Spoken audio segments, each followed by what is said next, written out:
His work was seen as among the most important since Stravinsky, but his birth was shrouded in mystery, and he seemingly predicted his own murder.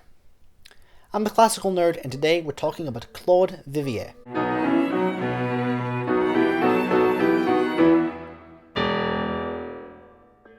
Claude Vivier was born in Montreal in April 1948 and was abandoned by his parents shortly after his birth. When he was 3 years old, he was adopted by a working-class Quebecois family. His teenage years saw his education at a boarding school that prepared its students for life as Catholic priests. Vivier was always haunted by not knowing his birth mother, and although he was obsessed with finding her, he never succeeded. Music for him had come in a single moment of inspiration, singing in a midnight mass. Once he had discovered music, he quickly caught up to current musical trends, and his early pieces reflect the influence of Bela Bartok.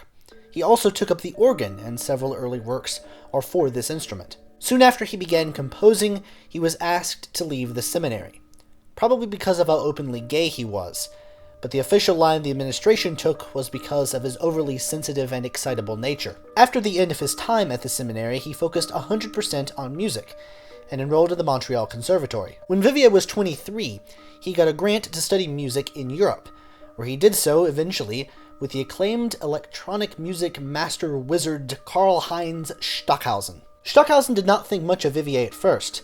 Among other objections, he felt that the upstart French-Canadian smelled bad. Stockhausen had a profound influence on Vivier's still budding musical language, and while Stockhausen's influence is palpable, it would be unfair to characterize Vivier as merely a Stockhausen acolyte. Even the earliest pieces Vivier composed under Stockhausen's tutelage have a flair for the dramatic, and a focus on expressivity, especially in melody, that Stockhausen never really had. After 3 years of study, he left Europe in order to establish himself on his home turf in Montreal. Home turf turned out to be a mixed blessing.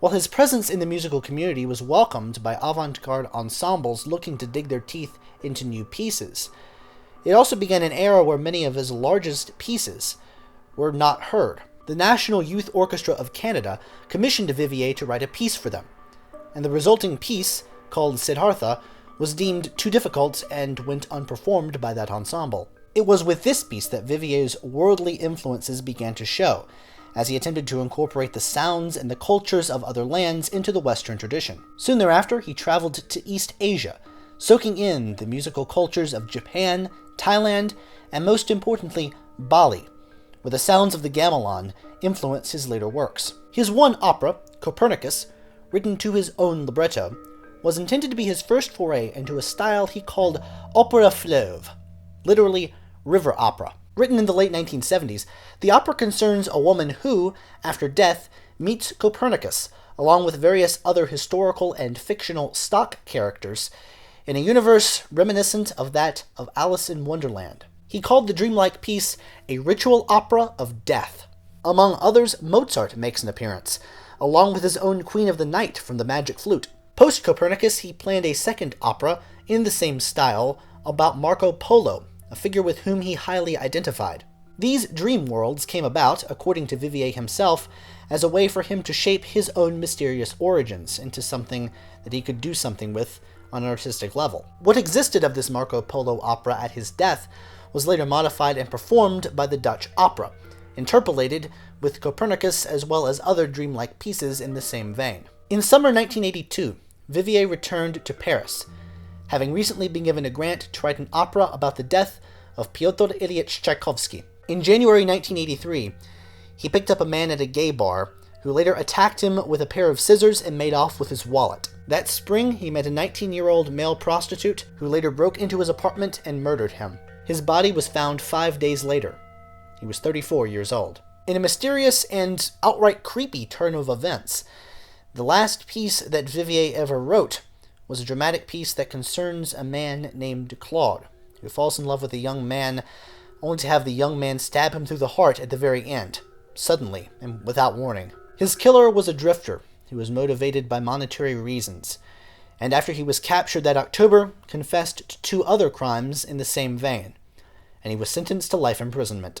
While French-Canadian, his works have an air of Frenchness about them, inheriting a refined economy of means and a focus on the human voice, In Vivier's case, he often wrote for the voice in a language of his own invention. The circumstances of his life dominate the themes of the music which he wrote. Death, for instance, becomes an omnipresent force, and his most poignant works have often been interpreted as his attempts at communicating with his birth mother. This is most openly expressed in his piece Lonely Child for soprano and orchestra, where Vivier's constant focus on melody makes for some of the saddest music of the whole 20th century. Melody is always first and foremost, and whenever he wrote program notes to any of his pieces, these mostly concerned the melody and how it functioned within a particular piece. In Lonely Child, for instance, he conceived of the music as one unending melody, where the orchestra didn't work as accompanimental or contrapuntal, it simply was a method of timbral inflection.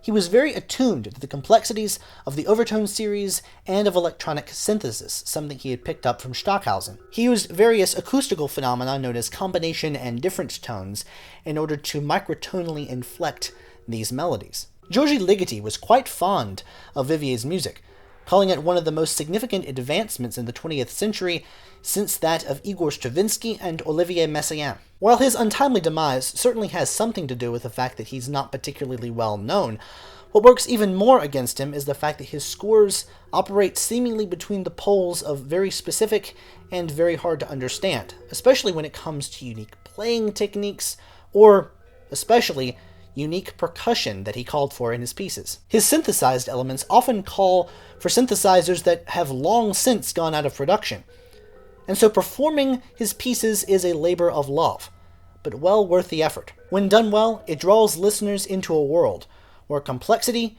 creates a childlike simplicity.